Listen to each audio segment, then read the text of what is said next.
Hello everyone, welcome back. This is the official YouTube channel of Lightway Research and Technology Center. In this video, I will show you how to run Kendall correlation in SPSS. But let me just say Kendall correlation in SPSS. And before we do the analysis in SPSS, let me quickly take you through the background, the definition, as well as the assumptions and the interpretation. Kendall correlation is similar to Spearman Rand-Ogden correlation. Why? Because it is also a non-parametric test, and it measures the strengths as well as the direction of the relationship or association between two variables. But here the variables must be ordinal variables, unlike Spearman that can also be used for continuous variables. And if you want to know how to do Pearson correlation, Spearman correlation, please, we have done a video on that or two videos on that. Just check our channels, the SPSS playlist. We see a video on how to run Pearson as well as a video on how to run Spearman Rand-Ogden correlation. But what I want you to understand is that Pearson correlation is used when all the assumptions are satisfied. When the assumptions of normality, linearity, linear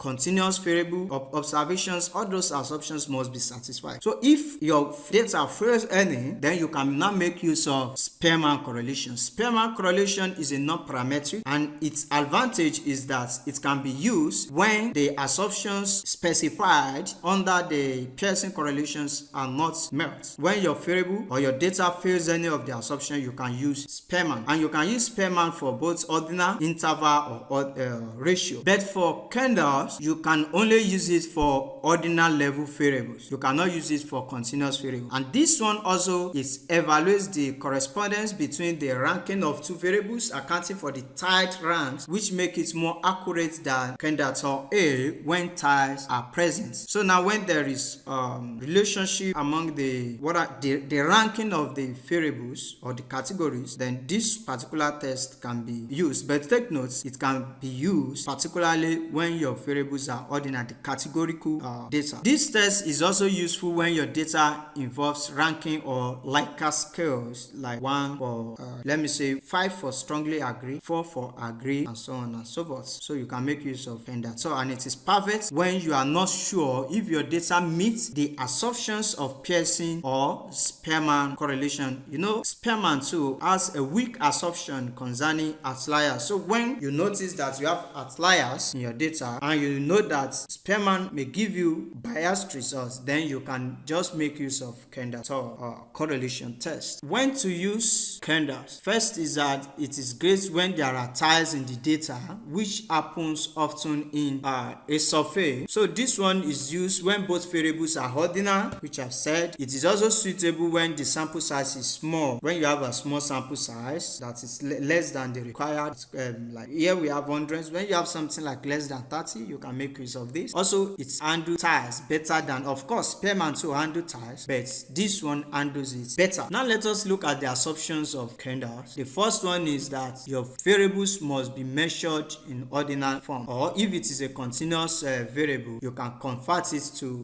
ordinal. I think we have done a video on that, so you can check our channel, or convert it to rank from continuous variable. If you have continuous data, you can surely convert it to ordinal data. Now the next assumption is that each case of observation must have values for both variables being correlated. That one is clear and straightforward. Also, each pair of observations should be independent of other pairs. There must not be any relationship between the pairs. This one too, monotonic relationship, which is optional, is a very weak relationship for both Kendall and Spearman. When one is increasing, the other can be increasing or decreasing, but it doesn't really require this to be at a constant rate. Now let's look at the interpretation. I must say that the interpretation is not different from that of Pearson as well as Spearman. It looks at the strength as well as the direction. The direction will be indicated by the negative or the positive, and the value ranges from -1 to +1. You can't see 1.5 or 1.10. Its maximum is then the significance value, which is the one we have been using,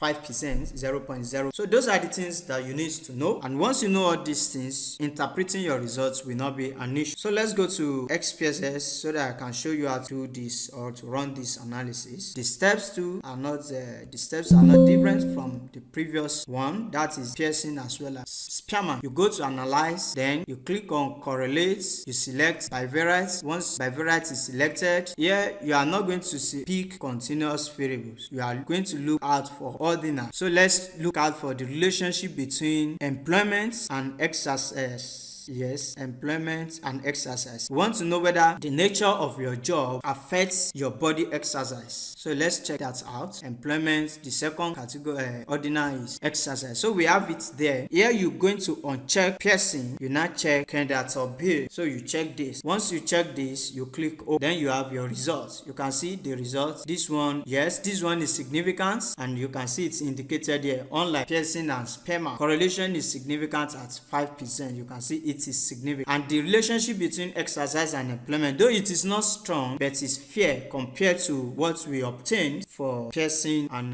sperma. So now here you can see that the relationship is positive. So the type of your job will affect your exercise. So there is a positive relationship between exercise and employment status. Next is, we cannot say this relationship is moderate. It's still 0.1, so, but it is fair. It is not that weak. It's not because it's not 0.00 something, but some will say it is weak. It depends on the threshold or what you use to determine weak, moderate, and strong. But one thing that is certain here is that there is a positive relationship between employment status and exercise. So you can just make sure that you use ordinal variable. Just make sure you use ordinal variable when you are using Kendall top bill. But for sperma as well as exercise, you can use for sperma and piercing, you can use continuous variable. Also for sperma, you can use ordinal variable. You can also use continuous variable if those variables did not meet the assumptions of piercing. Thank you. So with this, we have come to the end of this tutorial. Please be part of our channel by clicking on the subscribe button below. Also turn on your notification bell so that when we drop a new video, you can be automatically